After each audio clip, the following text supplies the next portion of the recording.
가격이 이렇게 싼데 왜 팔리지 않을까? 그렇다면 비싸게 팔아야 할까? 아니면 싸게 팔아야 할까?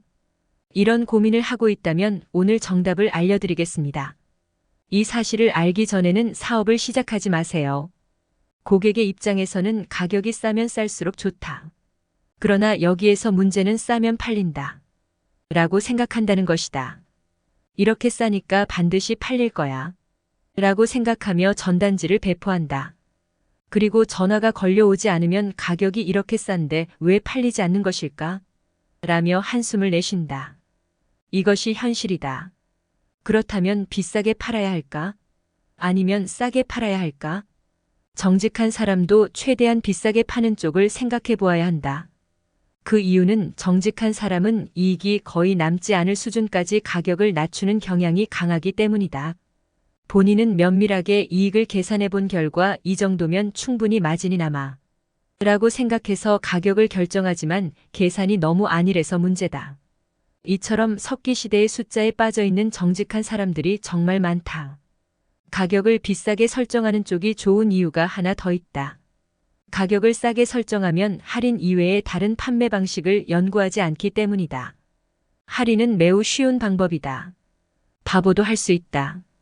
바보도 할 수 있기 때문에 반드시 여러분의 가격을 밑도는 금액을 제시하는 바보가 등장한다. 또 계속 싸게 판매하면 가격 경쟁에 돌입한다.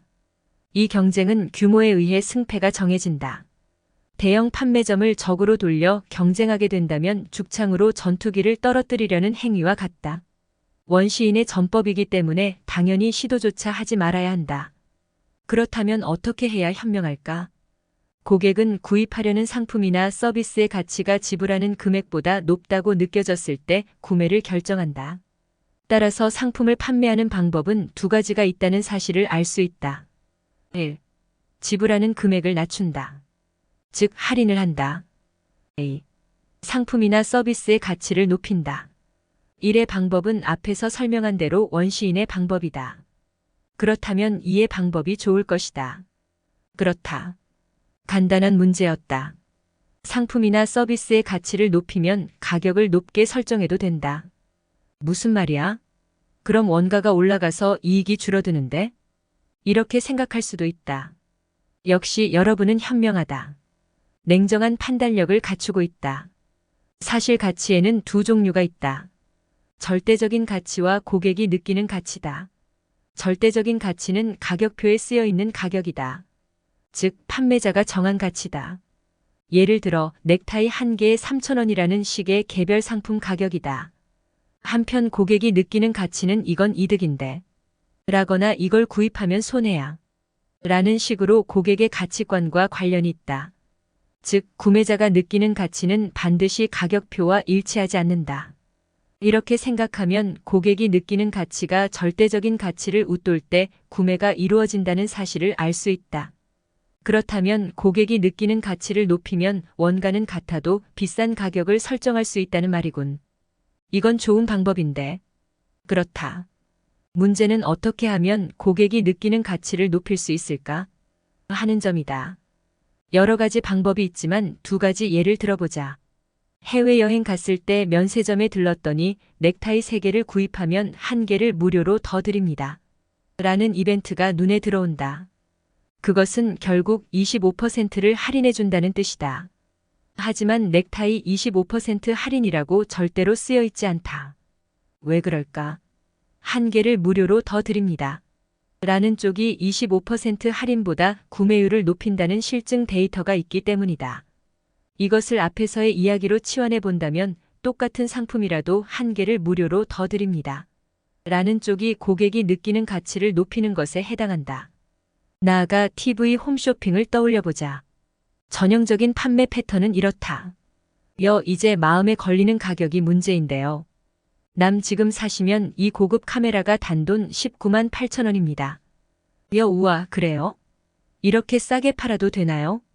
남 할인가입니다. 더구나 지금 구입하시면 이 망원 렌즈와 스탠드를 무료로 드립니다. 이걸 보면 누구나 덤을 줄 바에는 차라리 그만큼 가격을 낮추지. 라고 생각한다. 그러나 TV의 비싼 홈쇼핑을 이용하는 회사는 바보가 아니다. 당연히 가격을 낮추는 경우와 덤을 무료로 주는 경우의 매출을 비교해 본다. 그럴 경우 덤을 주는 쪽이 매출이 높다는 결론이 나온다. 이 경험적 법칙은 예전부터 변하지 않는다. 즉, 덤은 절대적인 가치 이상으로 고객이 느끼는 가치를 높여준다. 이런 예를 통해서도 알 수 있지만 싸게 파는 것만이 능사는 아니다. 싸게 파는 건 간단하다. 숫자를 바꾸기만 하면 되기 때문에 머리를 쓸 필요도 없다. 그러나 돈을 벌 수 없다. 그리고 쓸데없는 소모전에 돌입한다.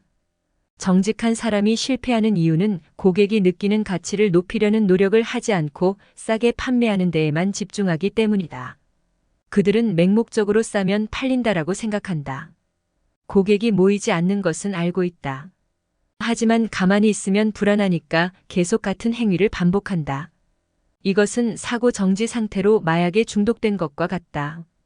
이 악순환에서 빠져나오려면 두뇌를 회전시켜야 한다. 서비스를 부과하거나 포장을 바꾸거나 특전을 준비하거나 구매를 하면 이익이 되는 이유를 생각하거나 기간을 한정시켜 보거나 이런 식으로 고객이 느끼는 가치를 높이는 지혜를 짜내야 한다. 사람은 머리를 사용하는 것을 매우 귀찮아한다. 머리를 사용하는 것보다 몸을 움직이는 쪽이 5배는 더 편하기 때문이다. 그러나 최대한 머리를 사용해서 지혜를 짜내야 한다. 오늘 소개한 내용은 마케팅의 신이라고 불리는 간다 마사노리의 책 90일 만에 당신의 회사를 고수익 기업으로 바꿔라에서 요약했습니다. 간다 마사노리 책이 인기 있는 이유는 쉽고 재미있으면서 실천할 수 있는 마케팅 책이기 때문입니다. 사람들이 줄 서게 만드는 사업장을 만들면 성공할 수 있습니다. 그렇다면 어떻게? 고객의 심리 상태를 유추해서 고객들이 쉽게 접근할 수 있도록 머리를 써야 합니다. 고객은 구입하기 어려운 물건임을 알게 되면 더욱더 갖고 싶어 합니다. 이건 우리가 잘 아는 이야기죠. 홈쇼핑 같은 데서 매번 써먹는 수법인데 보고 있으면 방송 중에 꼭 사야 할 것 같은 급한 마음이 들죠. 지금 사야만 혜택이 더 많을 것 같아서 꼭 필요한 물건이 아니라도 구매하게 되고 득템했다고 생각하게 만드는 심리입니다. 이 책에서 말하는 감정 마케팅은 한마디로 말하면 당신의 상품을 나에게 팔아주세요라고 고객이 스스로 찾아오게 만드는 마케팅 방법입니다. 지금까지의 영업은 고객을 찾아가 판매하는 형식이었습니다. 이 방법은 현대 사회에서 원시인이 도끼를 휘두르는 것과 같습니다. 구석기 시대의 유물이죠. 고객이 나를 찾아오게 한다. 그게 가능할까? 그렇습니다. 가능합니다. 이 책을 읽다 보면 모든 것을 다 팔 수 있을 것 같은 자신감이 팍팍 생깁니다. 나도 갑자기 영업맨이 되고 싶은 생각이 들 정도입니다. 지금 사업을 하면서 마케팅이 어렵다면 간다 마사노리의 책을 꼭 읽어보시길. 간다 마사노리 책은 대부분 한 곳을 가리키고 있습니다. 거기엔 작은 회사가 돈 안 들이고 성공할 수 있는 마케팅 비법이 들어있죠. 오늘 부자도서관이 준비한 내용이 도움이 되셨다면 좋아요와 구독 잊지 마세요. 시청 감사합니다.